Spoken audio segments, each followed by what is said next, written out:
We will now do the listening test. We will now start the CD. Do not open the booklet until the CD tells you to. IELTS listening.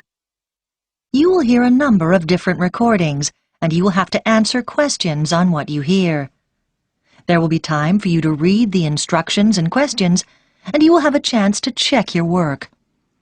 All the recordings will be played once only. The test is in 4 sections. Write all your answers in the listening question booklet. At the end of the test, you will be given 10 minutes to transfer your answers to an answer sheet. Now turn to Section 1 on page 2 of your question booklet.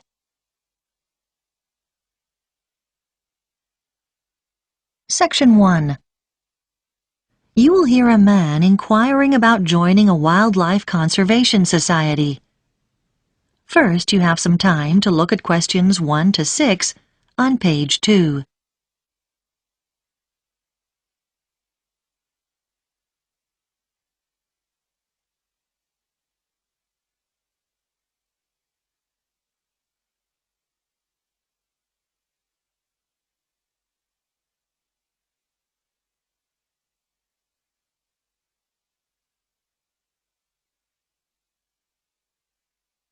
You will see that there is an example that has been done for you. On this occasion only, the conversation relating to this will be played first. Wildlife Conservation Society, good afternoon. Can I help you? Oh, hello. Yes, I'd like to join, please. Oh, yes, certainly. I'll just get some details from you. Could I have your name? Michael Jones. The caller's name is Michael Jones, so Michael Jones has been written in the space. Now we shall begin. You should answer the questions as you listen, because you will not hear the recording a second time. Listen carefully and answer questions 1 to 6. Wildlife Conservation Society, good afternoon. Can I help you? Oh, hello. Yes, I'd like to join, please. Oh, yes, certainly. I'll just get some details from you. Could I have your name? Michael Jones. Right. And can I ask where you heard about us? Was it in an advert, or did a friend tell you, or... Neither, actually. It was a radio program. Then I just got your number from the phone book. Oh, right. Now I need some membership details. It's Michael Jones, and the address? 21 Beale Street. Okay. Leeds. Fine. And do you know your postcode? Yes, it's LS14 2JW. Okay. And do you have a daytime telephone number we can contact you on? Yes, you can call me at work. The number's 011 73 58642. And I can give you my office email address if you like. That'd probably be useful. Yes, please. It's mj@hennings.co.uk. Is that HENNINGS? That's right. Thank you. Now, I just need to ask you some questions about exactly what you want. First of all, how long do you want the membership for? We do 2, 3 and 5-year memberships, and we also do one for life. I think I'll just get the minimum length this time round. Fine. And then the type of membership, we do single, joint or family, which covers up to 4 children. Well, we haven't got any children, but I think I'll get the joint one because my wife will probably want to do the activities with me. Yes, fine. Let me see. That'll be £49 altogether then, please. Before you hear the rest of the conversation, you have some time to look at questions 7 to 10 on page 2.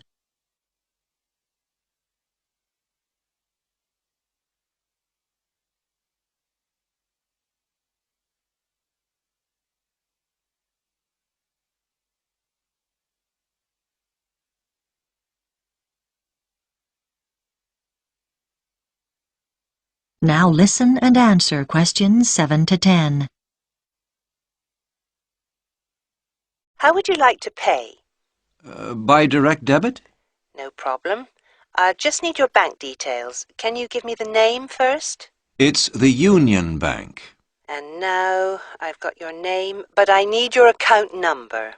01059612. Okay. When would you like to start payment? Next month, on the 1st of October, or...? Can you make it the 15th instead? No problem. The membership will begin then too. Is that all right? That's fine. I'll just give you a reference number in case there's any problem. Have you got a pen? Yes. It's JYZ37.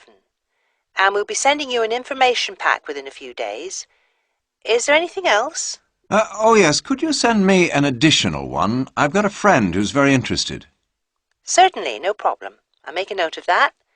There's also a video we can send you if you like. There's no charge. Yes, please. That'll be great. That is the end of Section 1. You now have half a minute to check your answers.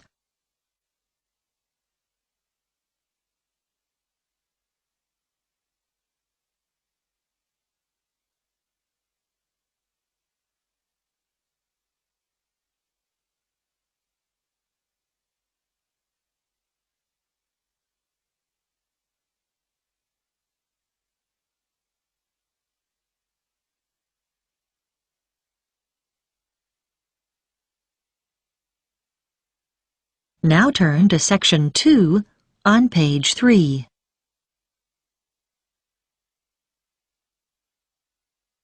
Section 2. You will hear a woman talking on a radio program about a festival that is about to take place. First, you have some time to look at questions 11 to 18 on page 3.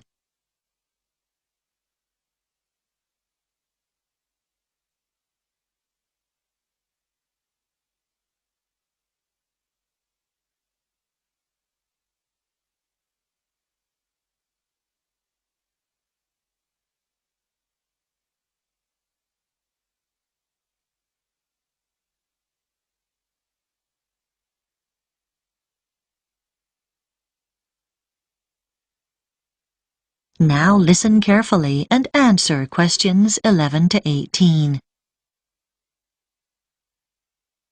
I have in the studio with me Mary Smith from Yorktown Tourism, who is here to tell us about some of the events happening in our state capital over the next 3 weeks at the Spring Festival. So, Mary, what can we expect to see? Well, it's such an exciting time to be in Yorktown. To kick off the Spring Festival, there'll be a huge firework display down by the lake, starting at 9 p.m. this Saturday, the 4th of September. Over 10,000 fireworks will be set off, all choreographed to music and broadcast simultaneously here on Radio Yorkie. You should get there early if you want to get close to the action. So, bring along a picnic and a blanket, as it could get chilly in the evening. One of the things that attracts visitors to the festival from all over the country is the amazing collection of flowers on show in Central Park throughout the festival. Special buses will run from the town centre to the show at 20-minute intervals for those of you who prefer to take public transport.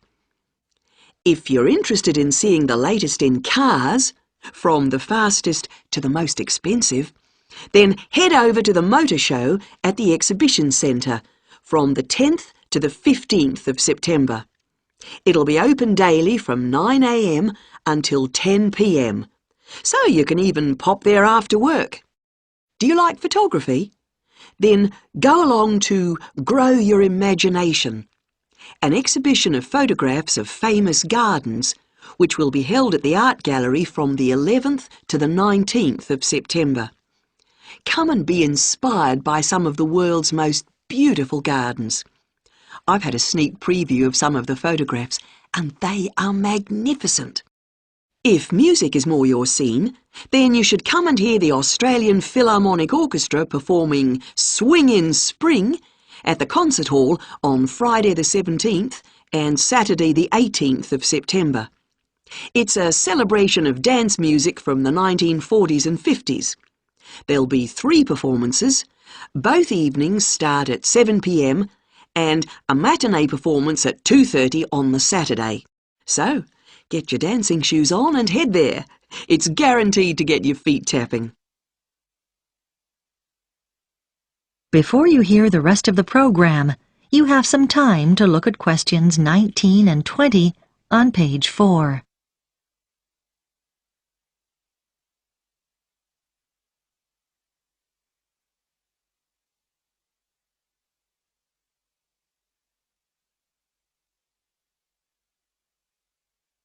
Now listen and answer questions 19 and 20.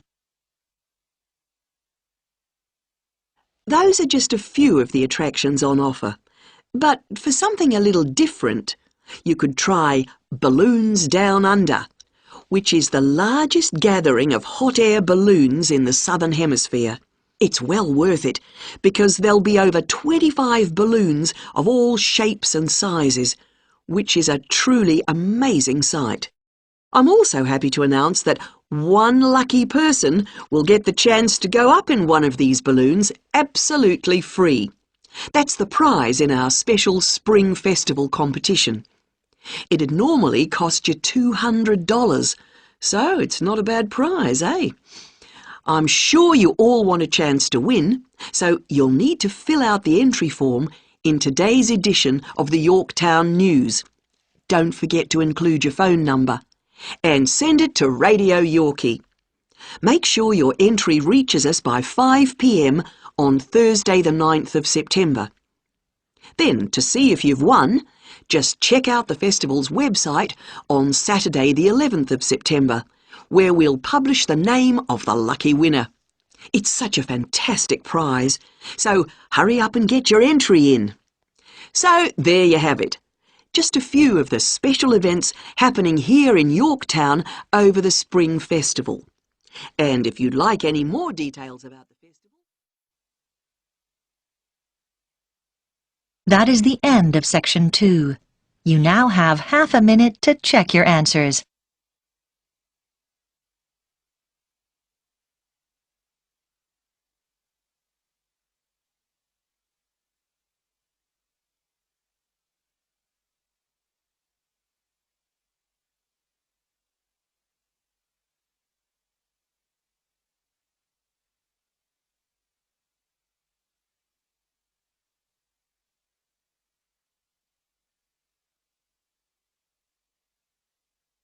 Now turn to section 3 on page 5.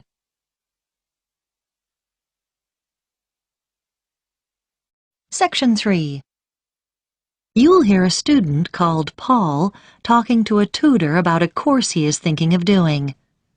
First, you have some time to look at questions 21 to 25 on page 5.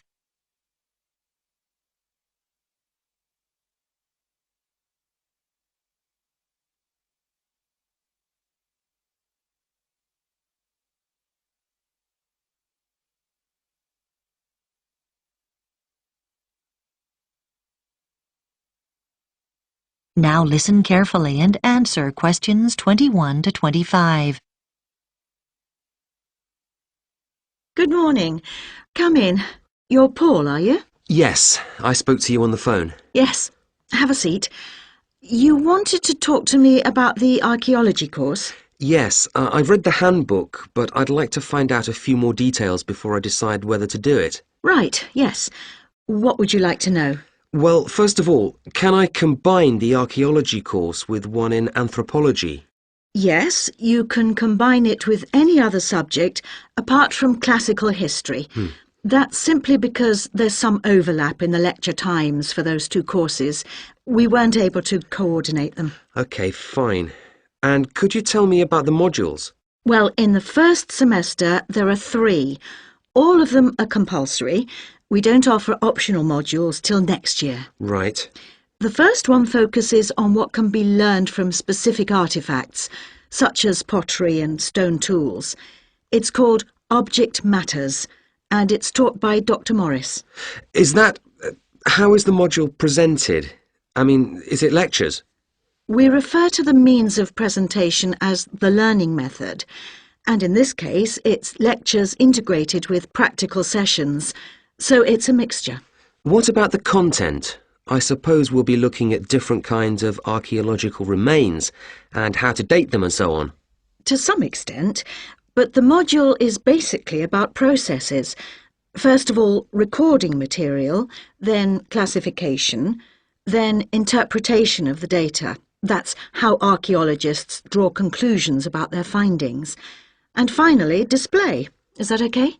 I think so. Yes, thanks. One other thing. How is the module assessed? Is there an exam? No, it's all based on coursework. Before you hear the rest of the discussion, you have some time to look at questions 26 to 30 on page 6.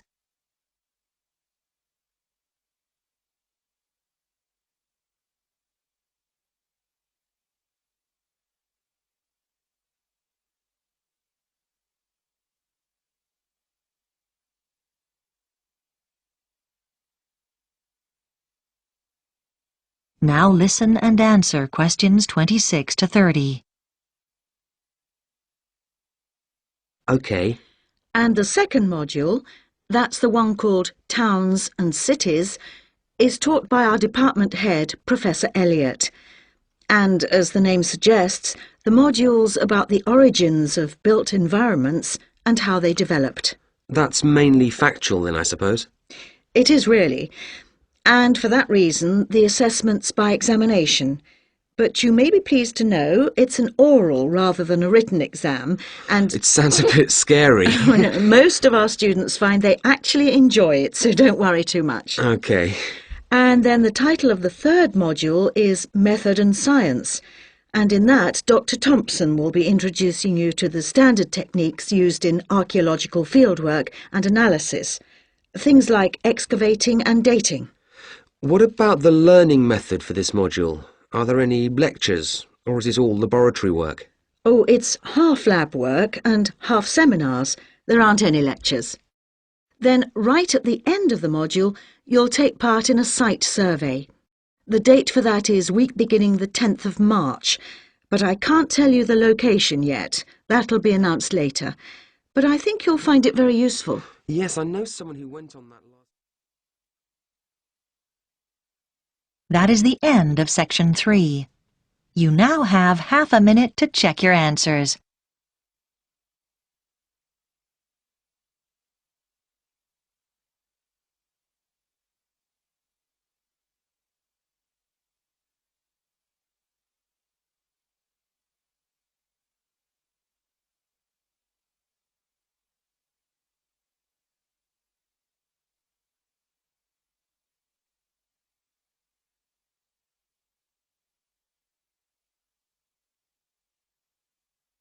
Now turn to section 4 on page 7.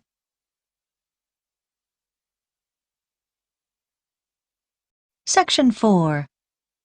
You will hear a talk about the effects of our digital world on young people. First, you have some time to look at questions 31 to 40 on pages 7 and 8.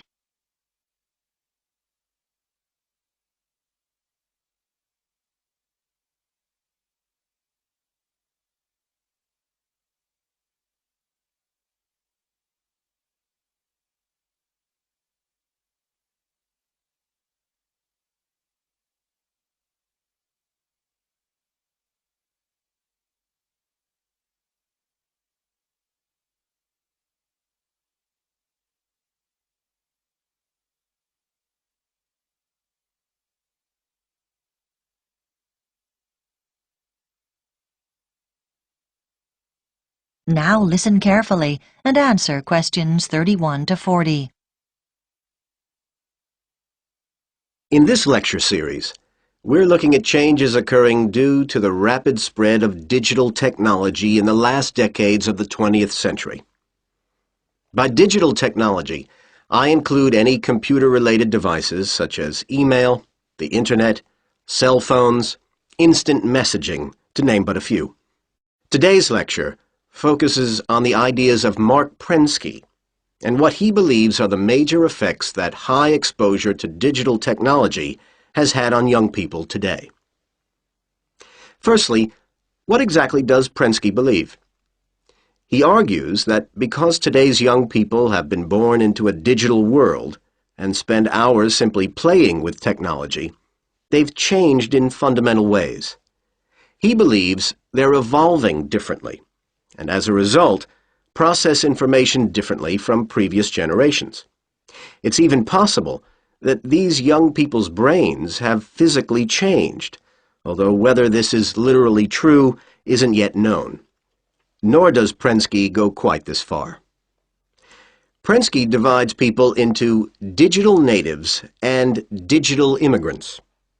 Today's young people are the digital natives, and they belong in this new digital age because they were born into it and grew up as native speakers of the digital language of computer technology, whereas digital immigrants are those born in the generations before the digital age. Just as those who learn a second language often retain their foreign accent, the immigrants are usually, in varying degrees, not quite as effective at speaking the digital language as the natives are. For example, they're more comfortable finding phone numbers using a phone book or looking up information in an encyclopedia, rather than using the Internet as a primary source of information. Prensky calls this the digital accent. Another example of the digital accent is scanning a manual for a computer program rather than assuming the program itself will teach you how to use it. Basically, people with a digital accent have never really stopped relying on their original non-digital means of sourcing information. They prefer doing things as they've always done them, without typing something into a computer.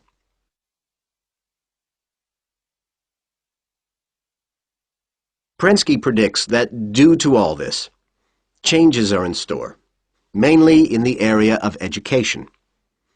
But what do other educators and theorists such as Thomas Allen, Samuel James, and Peter Vander believe?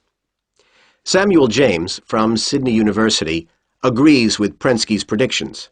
He believes that educators are no longer successful in the way they teach. However, not surprisingly, Prensky has been criticized by more traditional theorists, like Peter Vander and Thomas Allen. They disagree with many of Prensky's assertions. Vander argues that a typical classroom is more varied than Prensky believes, with students coming from a range of backgrounds. He maintains that a large percentage of these students are not necessarily proficient with technology, and not all students today fit the one stereotype. And Allen adds that even though most students today have easy access to technology, some just don't find the digital medium appealing. James disagrees, though. He believes that all today's students do share the same basic interest in and knowledge of digital technology. However, James believes our younger students can communicate with their digital immigrant teachers and can still learn using methods which have proven to be successful in the past. James's theories are taken a step further by Allen, who recognizes that both digital immigrants and natives have to deal with vast amounts of information in today's electronic society. Allen maintains that while most young students are proficient in playing computer games and using the web in quite basic ways, they're not used to using the computer at advanced levels. For example, to conduct complex information searches, which are so necessary for university study today. Irrespective of Allen's research, James believes it's possible for computer games to play a major role in making classroom learning more stimulating, and he cites many instances where this would be possible today. However, Vander asserts that rather than focusing on developing games, we should think of better ways to assist teachers, because no computer program comes close to doing what a human teacher does every day. That is the end of Section 4. You now have half a minute to check your answers.